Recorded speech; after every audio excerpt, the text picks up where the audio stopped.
Olá, quinto ano, sejam bem-vindos à nossa aula de hoje. Vou estar dando continuidade ao modus do verbo, só que hoje eu gostaria de apresentar para vocês alguns exemplos.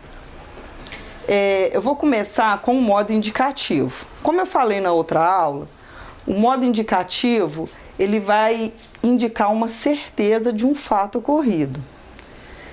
Eu coloquei o mesmo verbo para vocês terem uma ideia, né, de como ele pode se flexionar. O verbo que eu coloquei seria o verbo estudar. Estudei o dia todo. Estudo o dia todo. Eu estudarei o dia todo. Note que o verbo estudar sofre uma flexão nos tempos pretérito, presente e futuro. Porém, o sentido dele não altera. Em todas as frases ele está indicando uma certeza que eu vou estudar. Eu posso ter estudado ontem, eu vou estudar hoje, eu estudarei amanhã. Mas todos indicam uma certeza. O próximo modo, o modo subjuntivo, é um modo em que, ao ler a frase, você vai ver que não está dando muita certeza de que alguma coisa vai acontecer. Pode ser que aconteça. Continuando com o verbo estudar. Se eu estudasse todos os dias. Que eu estude todos os dias. Quando eu estudar todos os dias. Nessas orações você pode ver que o verbo estudar, quando você lê a frase, por isso que eu falei que quando está contextualizado é muito mais fácil de haver uma compreensão. Quando você lê a frase, você percebe que a pessoa assim, ela não está dando uma certeza de que ela estuda, ela não está dando uma certeza de que ela vai estudar ou de que ela está estudando, tá? E o que acontece? Vocês vão perceber que no modo subjuntivo, quando você usa um verbo só, a oração ela fica meio solta, meio sem sentido. Por quê? Porque o modo subjuntivo, ela vai precisar que você coloque um outro verbo para que tenha um sentido completo a oração. Por isso eu coloquei aqui nesse exemplo as reticências.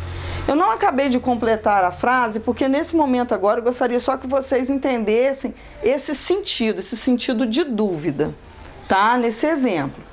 As palavras que, sei, quando vocês estiverem estudando os modos, os tempos, todos eles, vocês vão ver que no modo subjuntivo essas palavras vão aparecer. Justamente porque há essa necessidade para que a frase tenha um sentido. Agora nós vamos ver o modo imperativo. O modo imperativo, ele vai exprimir uma ordem ou um pedido. Você vai ver que é muito comum você ver os verbos no modo imperativo em receitas, né? Quando você está lá escrevendo uma receita, então você está dando uma ordem, você está fazendo um pedido para a pessoa que está organizando, que está preparando a receita. Coloque a massa para descansar. Acrescente uma xícara de fermento em pó. Misture bem a massa. Vocês podem perceber, às vezes em cartazes também, quando você vai num banheiro, por exemplo, está escrito lá, não jogue lixo no chão. Então, toda a frase que exprime uma ordem ou um pedido, ela se encontra no modo imperativo. Usando o mesmo verbo nos três modos. Flexão de modo. Eu coloquei aqui, agora, como se fosse uma atividade, um exemplo de atividade. Por quê?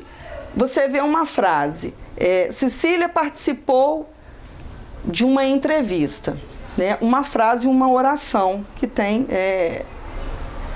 nós temos. Essa frase, essa oração, ela pode mudar de modo, de acordo com a forma com que você vai conjugar esse verbo.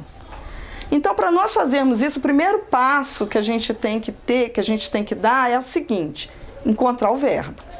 Isso é uma dificuldade que vocês, quando estão no quinto ano, tem muita, né? E o verbo dessa oração é participou, que vem do verbo participar.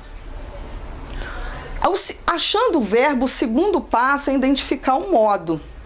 tá? Aí você lê a frase, a oração, você vai poder tá tendo esse sentido, ó. Cecília participou de uma entrevista, tá te dando uma certeza. Então a frase já está construída, a oração já está construída, tá? No modo indicativo. Então, se nós formos fazer uma mudança, a gente tem que fazer uma mudança para o modo subjuntivo e para o imperativo. Cecília participou de uma entrevista. Como ficaria no subjuntivo? Vamos construir essa oração de modo que indique uma dúvida. Pode-se usar a palavra talvez. Quando a gente está estudando o modo subjuntivo, a gente ensina para vocês o seguinte, que se você usar o talvez, vai ficar mais fácil de você fazer essa modificação. Mas a gente tem que lembrar que o talvez nem sempre vai estar presente, tá? Na oração. Às vezes você pode pegar uma oração para analisar, mas não tem o talvez.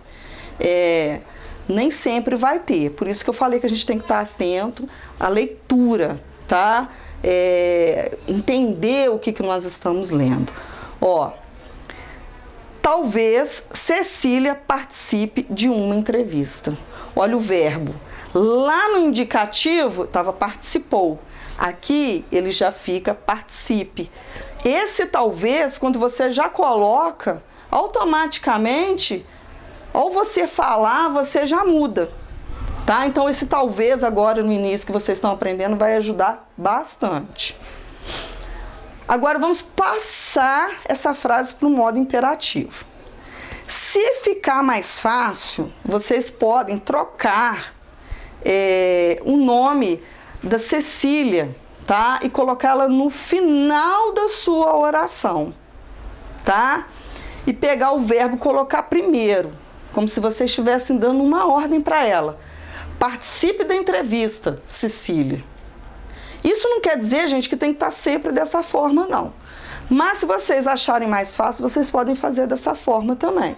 Eu até coloquei de um outro jeito aqui, né, com a Cecília em primeiro, vindo primeiro para vocês verem como ficaria. Cecília, participe da entrevista. Então, quer dizer, isso não é uma regra, tem que colocar no final, tem que colocar no início, não. Você tem que construir a frase de uma forma que com quem esteja lendo entenda, tá? Que você está dando uma ordem, fazendo um pedido. Os modos do verbo vai ter um exercício muito parecido com esse na página 57. Tá? Na página 57 tem o exercício número 7 e está pedindo para que vocês, tá? Passe as frases para esse modo subjuntivo e imperativo. Aí vai dar para praticar bastante. Eu gostaria que vocês fizessem essa página e, se tivessem dúvida depois, como nós combinamos na outra aula, entrassem em contato comigo, tá? Podem entrar tranquilo. Eu sei que é um exercício assim que não é muito fácil de estar fazendo, mas nesse primeiro momento eu gostaria que vocês tentassem. E eu vou também estar colocando para vocês algumas atividades anexadas. Vai estar no slide, tá? Quem tiver dificuldade agora nesse momento de estar imprimindo, não tem problema, pode copiar a atividade no caderno e ir respondendo. Da mesma forma que tiver alguma dúvida, entre em contato comigo. Se quiser imprimir a folha também, vocês façam a folha e colhem no caderno, bonitinho, direitinho. Presta atenção na ortografia, na caligrafia, tá? Com todo capricho. E eu gostaria de deixar um lembrete para a próxima aula. Nossa próxima aula de português, eu vou estar falando a respeito de crônicas, que é um tipo de narrativa, tá? E dentro desse texto também vai ser trabalhado isso que nós estamos estudando, que é verbo. Então eu gostaria que vocês estivessem lendo para quando eu for falar, vocês estarem familiarizados com o tema, tá? Esse texto é da página 46 e 47 do livro, é uma leitura super fácil, gostosa de ser feito. Lembre de anotar algumas palavras que vocês tiverem dúvida e podem estar entrando em contato comigo também. A primeira atividade que eu coloquei foi esse cruza-tempo dos verbos. Eu vou estar assim relembrando, né, o que nós estudamos nas outras aulas. verbo estudar, eu quero que seja conjugado na primeira pessoa do plural, no tempo passado. Vocês lembrem que a primeira pessoa do plural é o nós, né? Então, o verbo estudar tem que estar combinando com o nós, né? E você não vai colocar o nós na cruzadinha, você vai colocar só o verbo.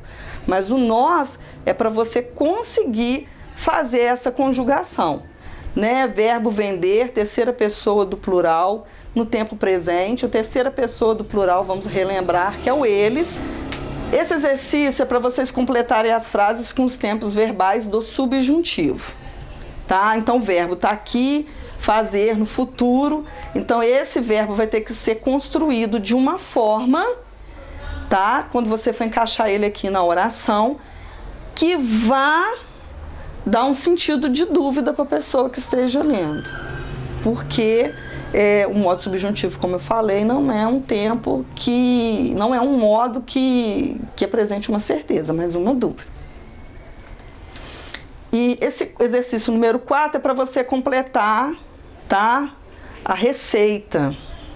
Aqui está uma receitinha, como eu falei com vocês, o modo imperativo, ele é um modo que aparece muito em receita, ele predomina aqui. Então, você, o que vai fazer? Tá aqui uma receita de suco de goiabada, tá? E você, o que vai fazer? Tá aqui os ingredientes e tudo, e você vai colocar para mim alguns verbos aqui no modo imperativo, como se estivesse dando uma ordem, fazendo um pedido de fazer essa receita. Tá ok? Bom, por hoje tá bom, por hoje chega. Aguardo vocês para a próxima aula.